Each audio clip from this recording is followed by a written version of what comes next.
All right, good afternoon, gentlemen, City of Lacey, and welcome to our Utilities Committee briefing this Monday, November 1st. And can I get, oh, now we're recording. Good afternoon, City of Lacey and fellow council members and others. This is our Utilities Committee, Monday, November 1st, and we have an agenda. Can I get an approval on the agenda? I'd move to agenda as posted. Second. Any discussion? All right, all in favor, say aye. Aye. Aye. Aye. Okay, and unanimous consent. And we have Scott Ager with us today. It's gonna, I'm sure, give us a briefing on a few things here today, and I'll leave the floor to Scott. Oh, well, thank you very much. Well, actually, Brandon is the star of this show. So he's Oh. going to cover the our proposed changes to the Lacey Municipal Code on the water general facility charge. And this is based on recommendation from a consultant. So with that, take it away, Brandon. Okay, so as part of our water system plan, we go through a financial analysis and everything, and part of that includes looking at our general facility charges for the water utility. So we had our financial consultant take a look at that, and what they have found is that we should probably make some changes. We should reset the charges that are in our current LLC, and we should make some small changes to how we calculate future inflationary charges. So real quickly, I could go through some slides that they had presented to us last month and kind of show you how they came up with the numbers they came up with, and then we can do some question and answer.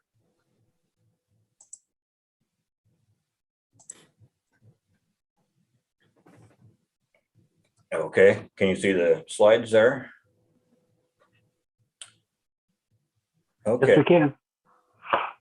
So most of these were originally developed by FCS Group. They're our financial consultant working on the water system plan. And as the way general facility charges work is they're one-time charges that are basically the connection fee for new development. And they're generally intended to be set so that new customers are buying in with their proportional share of the water system. So that includes the existing water system and any planned improvements in the 20-year planning horizon that is designed to support that additional capacity. So here's kind of the basic equation that they use. Your general facilities charge should be the existing and future capital cost of the water system divided by the total capacity or equivalent meter units. So just a refresher, this is our current general facility charge schedule. So you have your 5/8 inch meter, which is the base meter size. That's all your single family residential is in that group. And then the price inflates according to some meter multipliers that we have used for probably the last 15 years. Question. Sure. So 5/8 is a single family, 1 inch being like, is that like a duplex, triplex, or? You could usually like a duplex would have a 5/8 for each of the two units. 1 inch is more common when you get into commercial, like smaller commercial sites, irrigation meters, things of that nature. If you're getting into like maybe a fourplex, would probably be a 1 inch meter. And then all the way up to 6, what does a 6 inch do? 6 inch is for the large industrial type users. So Target and Amazon? yeah, even some of those warehouses top out around a 4 inch meter. But Okay. I want to say we've only got 3 to 5 6 inch meters in the whole system. So they're very uncommon to need that much capacity. Right on, just wondering. Thank you. Okay, so FCS group went through all of our water system and our financial books and looked at the cost to actually build our existing system. So they look at the original construction cost for all the different projects. And then they remove out any developer contributed infrastructure. Then they look at our future capital improvement program and remove out repair and replacement projects because those aren't eligible for general facility charges. Only things that are improving the system or adding capacity. So general replacement is not eligible. And then they look at the number of basically ERUs that the system is intended to serve at the end of that planning horizon.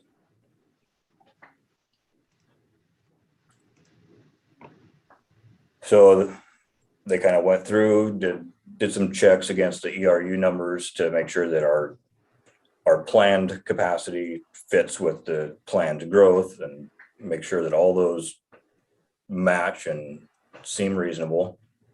And that kind of, they end with 46,000 meter capacity equivalents. And you can think of that as like a ERU. So we use the 5/8 inch meter as our base size. And then the larger meters we treat as multiples of that base meter size.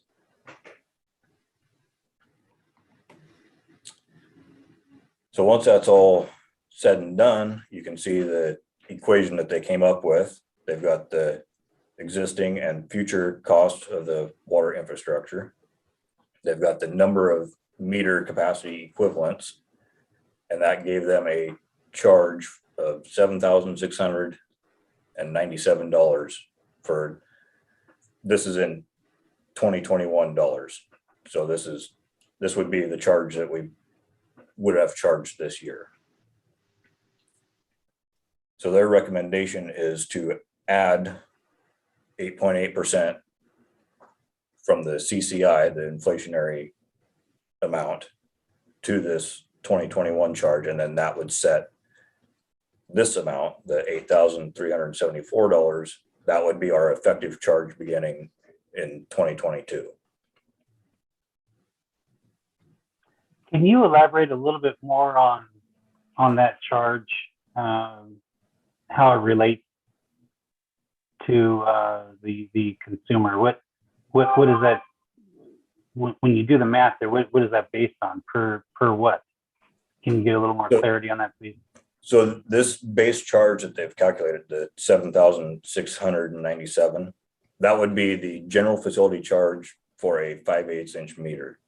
So it doesn't affect any of the existing water customers. Okay. It affects only new development. So if somebody's building a subdivision, as they come in and buy their water meter for the new house, we charge, this is a one-time charge for that initial connection. So an $8,000 cost for 1 meter. Yes. Okay. And that is on the base meter. That as the meters get larger, that price increases proportionally to capacity. So right now we charge $76.97. Right now we charge, where did that number go? It's $8,194 is our current charge. And I'm confused because it looks like we're saying, hey, let's increase, or we're going to drop that charge down to $76.97. What we're going to do is we're going to take the $76.97, apply the inflation for this year, which will give us $8,374 for 2022. If I could jump in here, we do this exercise to compute the equitable charge for GFCs every time we do a water service plan update or every time we do a water comp plan update. The last time we did this, it demonstrated we were actually undercharging. And at the time, the municipal code stated, charge the inflation rate or 6%, whichever is higher. So we left the municipal code the same, figuring that we would catch up to where it really should be. So we've been undercharging. So now this current since we're going through the water service plan update and had this new calculation, it's showing that we are slightly, per 2021, slightly overcharging. So they're calculating, right now the charge is a little over 8,194. This is saying it should be 7,697. So they're applying the inflationary rate to that so that in 2022, it should be right where it's supposed to be. If that all makes So so undercharging hasn't damaged or harmed us. Are we, but if is there just as you called this an exercise, are we just exercising a fear that there might be money left on the table in the end, or do we have something substantial where we can kind of say, hey, we have to charge this other or else? Well, the reason we charge this is growth is supposed to pay for growth. So if we charge nothing, then we would have to take from utility ratepayers to pay for growth, which obviously would not be fair in any way, shape, or form to the utility payers. So this is all a calculation about to expand our system based on growth, you need to pay this. And the costs, as Brandon showed the table, we've got different costs for different size meters, and that's based on the amount of water that can be produced out of those meters. You made a statement that undercharging didn't harm us. Well, it wasn't that great of an amount, and we didn't want to step it up all the way at one time. So using the Lacey Municipal Code requirements stating inflation or 6%, whatever is greater, we felt was a fair and economic way to step us up to where we would get to where we need to be. So essentially we're there right now, and we're resetting, the rates to where they should be. And then So what I'm hearing is that if we don't reset the rates, we're not. What does our long-term budget look like in the scope of things? Well, to answer the first question, if we don't reset the rates, we will continue to charge more than what this calculation states we should be charging. And, in terms of our overall financial plan, it's a combination of both this GFC and rates when it comes to paying for improvements to the system. And as Brandon defined or stated, this pays for new growth, and capital projects for new growth. Our rates pay for capital projects related to improvements, operation and maintenance. We have a well, say that's no longer yielding what it needs to be, and we need to install a new well to recapture what we had. That kind of project comes from rates. These funds pay for growth. So these funds lay pipe for new developments. Yes, and they do capacity improvements for developing, new wells.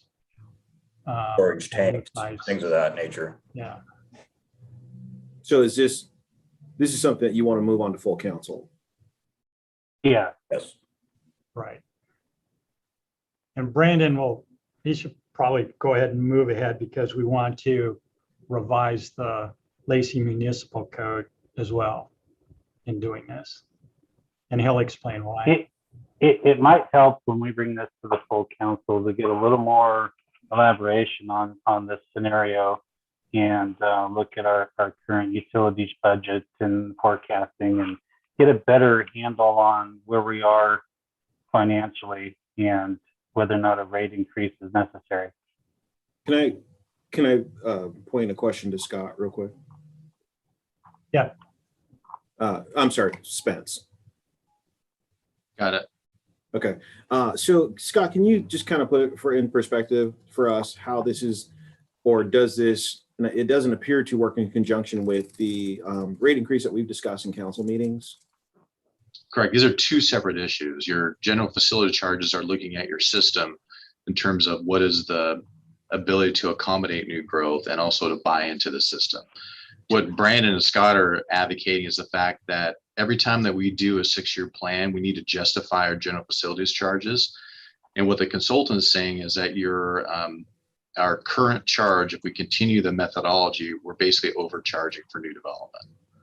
And so what they're asking is we should be doing is really a mid-course correction. Now that we have the numbers with our new system in place, we need to— With the added inflation, yeah. Right, we need to basically reset back to a $7,697 GFC charge and then go back to true inflation. Sure. Interesting. I mean, that's probably about the simplest way we're just trying to recalibrate what the GFCs based on new information and what our forward-looking estimates are for our water facilities. And they take, what are they using to determine this? Like the building reports and like. Yep, they obviously, I mean, Scott and Brandon probably speak more intelligently than I can, but they're looking at projected growth. They're looking at the existing system, and then you're looking at the system's capabilities to handle that new growth. And that requires either new reservoirs, upsizing of pipes, maybe, power reducing stations, all those kind of things. Buildable land reports, annexations, potentially. I'm sorry, Brandon, I didn't mean to interrupt your. No, but we use, like, all the TRPC data, we use that to determine what projects we're going to need over the next 20 years. And then the engineer's estimates are what we use here to kind of figure out, okay, what is it going to cost to build that capacity? And this is our mechanism for recouping that cost. Right. I mean, if I were to give you a soundbite, not that, I use a soundbite, we're trying to right size the GFC with the new numbers that the consultant gave us. Which means changing it from 8150 down to 7697. Correct.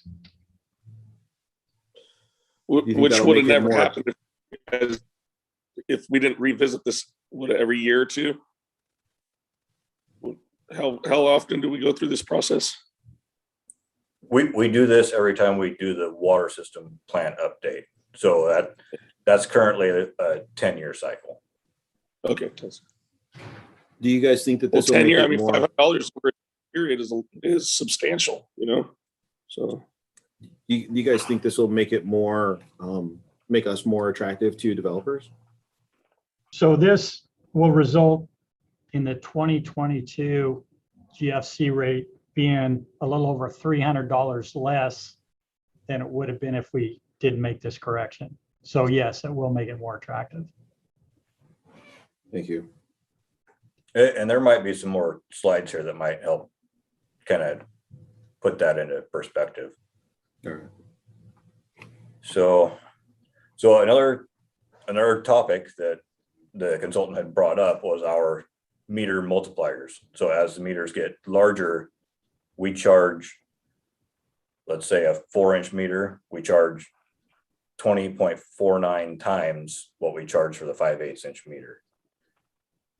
It's most common that utilities will use the AWWA meter capacity equivalents. They publish a standard table of different meter sizes and their relative capacity to each other. So they're suggesting that we use these metered multipliers here on the right. Now that doesn't affect the 5/8-inch meters, but as you get to the large meters, you can start to see that there's a potential for a fair amount of impact there. So what that looks like is kind of shown in these 3 tables. So on the left, you have our current schedule of charges. This table in the middle is what we are proposing to change to at the beginning of 2022. So that keeps our existing meter multipliers and sets the new rates based on the calculated charge. So that was the $7,000 figure plus inflation for 2021. And the other proposal that the consultant suggested was changing the meter multipliers. So that would not change the 5/8-inch meter, but what you can see is that starts to really inflate the large Yeah, size. pretty, meters. pretty significant. Yeah. So we felt at least for 2022, it would be best to stay with the existing multipliers and just reset the charges per FCS group's calculation.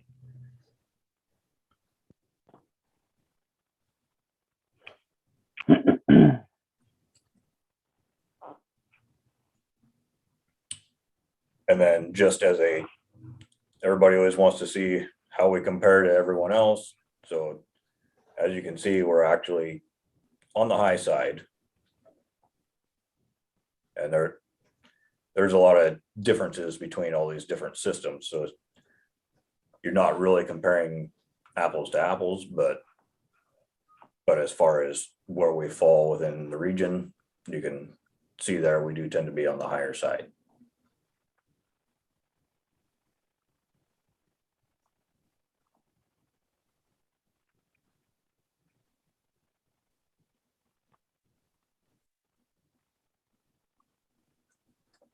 So what FCS group has recommended that we do, and what we are recommending to council is that we change the LMC to set the new schedule of general facility charges. So that 8,374 would be the base meter charge for a 5/8 inch meter. And then we would also change how future adjustments are made. So right now the LMC says we'll adjust on the first of the year by the construction cost index or by 6%, whichever is higher. Since we've kind of gotten ahead of inflation over the last couple of years, we're proposing to drop the 6% clause. So in the future, we would go strictly by the engineering news and record construction cost index. We'll specify the 20 city average. That they do it individually for different cities, but the 20 city average sort of, it evens things out. Some cities kind of jump around a little bit. So using the average smooths out the amount from year to year, takes some of the volatility out. And then we would also specify a particular month, mostly just so that anybody that wants to check and see what it is for themselves, they know exactly how we're going to calculate it. So these are the changes that we proposed in the LMC. So can I ask a question? Because I'm still a little confused. And I don't mean to slow this meeting down. Okay, so we're going to, you're asking us to adopt 8374 Yes. as our new charge as of 2022. Then I'm still, okay, so a couple slides back, it said that we're going to be charging 7687. That was the charge in 2021 dollars. So what we're doing is we're applying the inflation from 2021. So from August to August of last year, that inflation rate, the construction cost index, was 8.8%. So if you take the 7,000 figure and apply that 8.8% inflation, that's what the charge would be as of January 1st, 2022. So that's where we're kind of resetting everything to the new standard, the new calculation. And then does that, okay. So Brandon has two more slides. His last slide shows how this will benefit, and produce lower GFCs for all the various meter sizes. Right. So I'll skip over that one real quick. So this one here shows our current schedule of charges. This middle table here shows the current 8.77% CCI applied to our current charges. So if we don't make any changes at all, the way the LMC reads right now, this is what we would expect the charges to be January 1st of 2022. The calculated charge that FCS gave us, if you apply that 8.8%, gets you to these numbers here, which is a good bit lower than what the current LMC would calculate.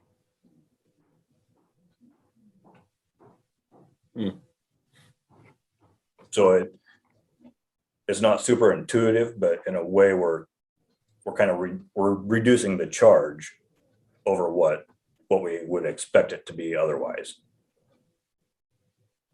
Maybe just to reemphasize So again, what the consult. In both tables, we're accounting for inflation. Correct. Yes. Correct. Okay. So Councilmember Miller, to go back to the number, the 7,600 number, again, that was the recommendation by the consultant. That should be the base number for GFC versus the 8,194.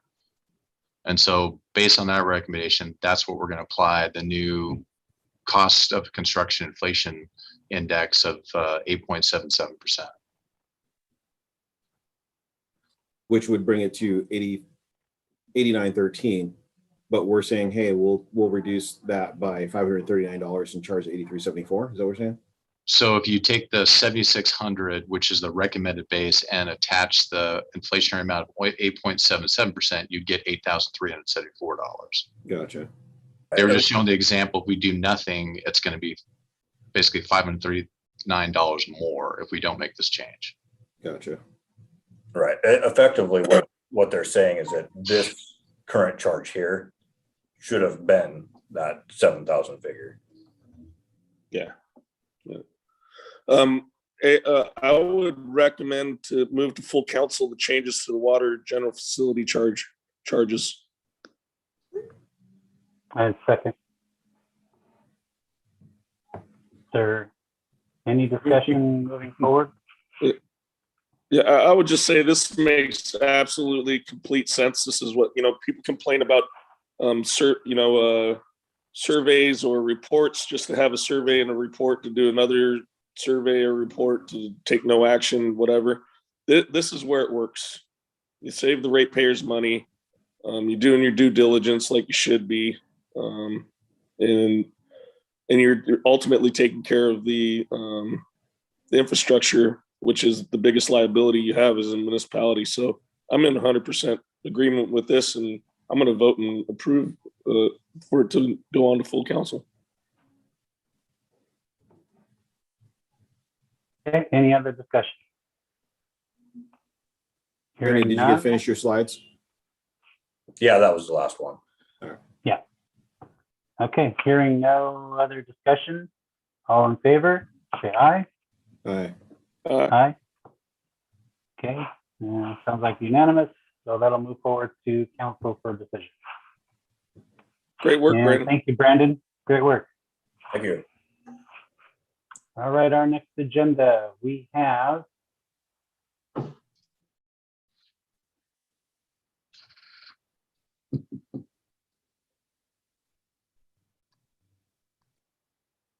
Where'd it go? Uh-oh. The Councilmember Kunkel vanish. Lost him. Yeah, he Okay. got booted out somehow. All right, and let's it's- take a look. It's the Tommy Park Estates sewer ULID, and it's Mr. Brooks.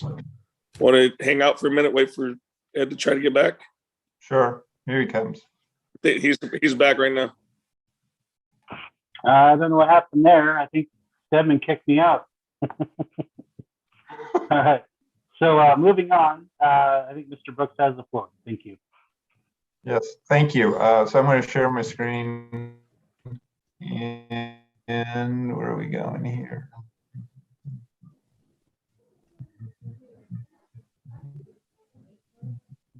Hey guys, I turned my video off because my reception's a little questionable.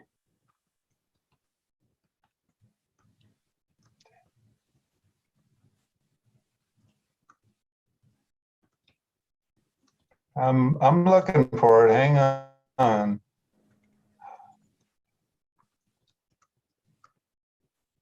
Nope, that ain't it. Let's try again.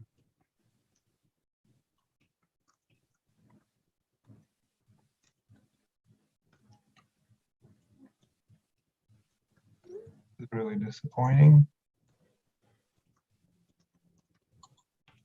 Okay, so I can't find that staff report. It's up somewhere. But so there was a staff report that was prepared, and it didn't make it into your packets, I don't believe, when they were normally distributed, because it's due to late breaking information. So think back now, Tony Park Estates. There was a discussion back in May about septic to sewer and where we're going. This was kind of an adjunct discussion to the whole budget coming up, and how septic to sewer fits in and rates and all of this. And we had a discussion about Tolmy Park Estates. If you recall, they're on a large on-site septic system. And that system is, well, for several years now, it has not done well. The engineer who operates it is retiring, and the community basically wants to get onto Lacey Sewer. So, there's a, yeah, okay, someone has shared the screen. So here's a picture of the system. So there's 47 people in this HOA who are on this system. And council, after some discussion, said, okay, so the project's going to cost about $3 million. We'll pledge $2 million of the cost to it to get it down to something reasonable for these homeowners to handle the project. So then the next step was to find out, do the citizens want to do this? So what we did was we asked them and provided them with petition to circulate amongst the membership and see what the interest was. Thinking that, of course, council, if it was well supported by the community, council will feel more comfortable moving forward. If it wasn't well supported, well, then it could be very ugly with neighbor against neighbor. I don't want to get an assessment, whatnot. So we waited for the petitions to come in. So I received the petitions right at the time, essentially, that the staff report had to be prepared and the packets put together. So that's why you haven't seen this in your packets. Well, I'll point out right here before we get into, I think we have the staff report further up, but we'll get into right here is, you'll notice here's Eagle Drive, and I don't know if you can see my cursor moving or not, but here's Eagle Drive down the spine, if you will, of the development, and that's where the sewer line essentially goes. And then when it gets down to Tolmy Drive, the kind of the lateral at the bottom, that the sewer collects from there too, and then it dumps into our system just a little bit south of that point. If you'll see, it kind of gerrymanders and takes out those 4 long parcels on the east, the right side. That's not included in the district. And that is because those are duplexes and they are on their own standalone typical septic systems. They're not part of the large on-site system. You'll also notice at the very north end, up by Hawks Prairie Road, there's one on the corner there of Hawks Prairie Road and Eagle Court, and it's over on the, what would be that intersection, it is the south west corner. That parcel is not included. Okay, that is because it's also a standalone. But all 5 of those parcels could benefit from having this sewer system installed. I don't know what the condition of their septic systems in. I don't know if they're even interested in connecting. We haven't had any conversations yet. Here's the key. The $1 million that would remain, and these are approximate numbers, the $1 million that would remain for the HOA's utility local improvement district, if you divide that by the 47, 1 million by 47, it comes about $22,000 is going to be each parcel's assessment. That's at this stage of the game. When we actually find out, when we go out to bid, if prices for materials and labor and want to have inflated even more, it may be higher. So let's give it a range of 22 to 25,000. That's what it's going to cost per parcel for this ULID for those folks.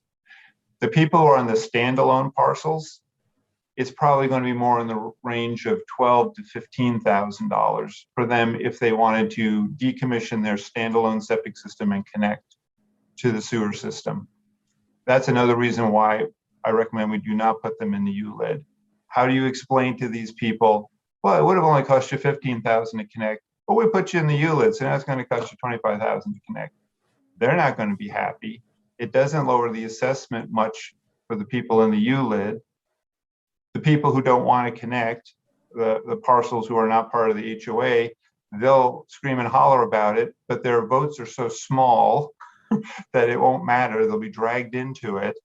So I say just don't go there. Let's just do the project with the 47, that's the HOA, and let these people have the opportunity to connect at their own cost.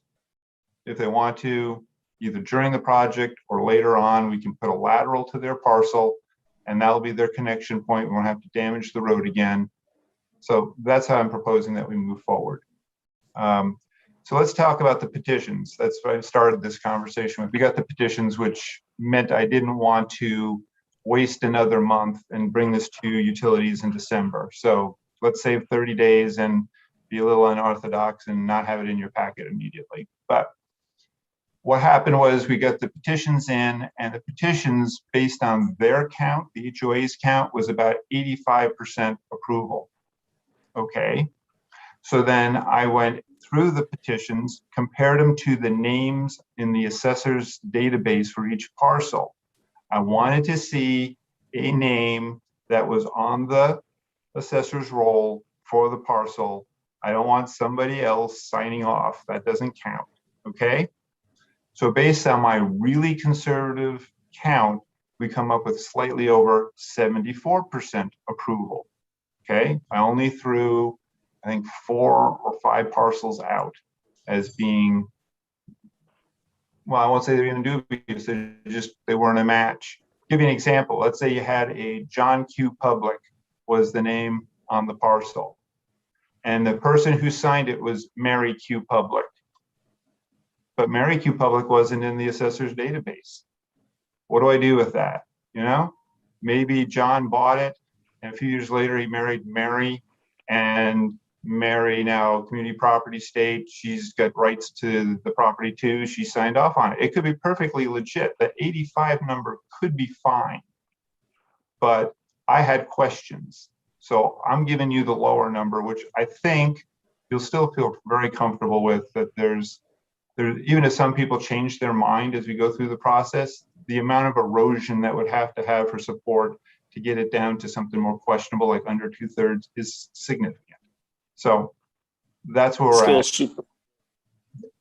Yeah. So Yeah, it's still a super majority. Yeah.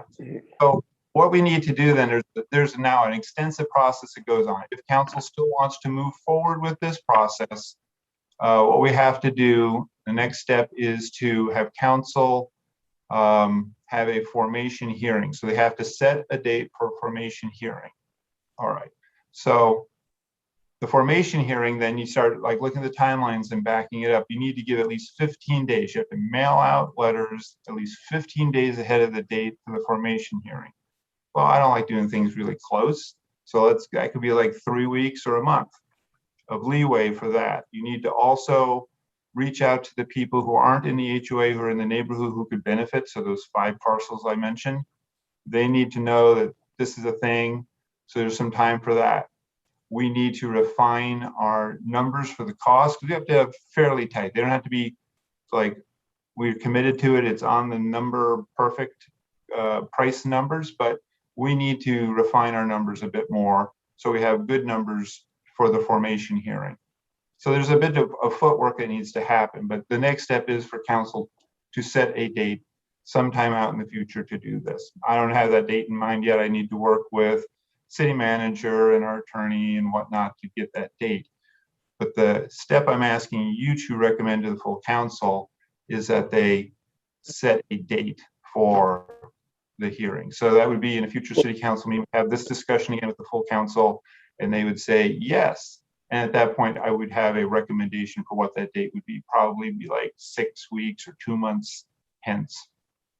Well, Peter, you already saved 30 days. So, that's awesome. Thank you. But I would move to recommend the full council for them to set a date for a formation hearing for the Tomey Park Estate Sewer ULID district. ULIT is Utility Local Improvement District, just for official stuff, so. I'll second. Is there any further discussion? No, I mean, I'll touch base on it once again. Peter, your team and you were awesome. I mean, you saving this process 30 days, that there alone doesn't sound like government to me, but it's what government should be. Awesome job, man. You're always fantastic. Malcolm, you got anything to add? I like you too, Peter. All right. Hey, All right. hey, two ahead. Scots, you guys are all right. All right. So all in favor of moving this forward to council, say aye. Aye. Aye. Okay. No opposition. All right. So we'll move that forward to council. Appreciate all your work, Peter, and appreciate you being here. And I don't see anything left on the agenda for today. Any parting words before we adjourn, gentlemen? No, it's good seeing you guys. All right. Happy Monday. It's going to be a wonderful day. busy week. It is going to be a very busy week. All right. Enjoy your day, folks. Thank you so much. Back to work.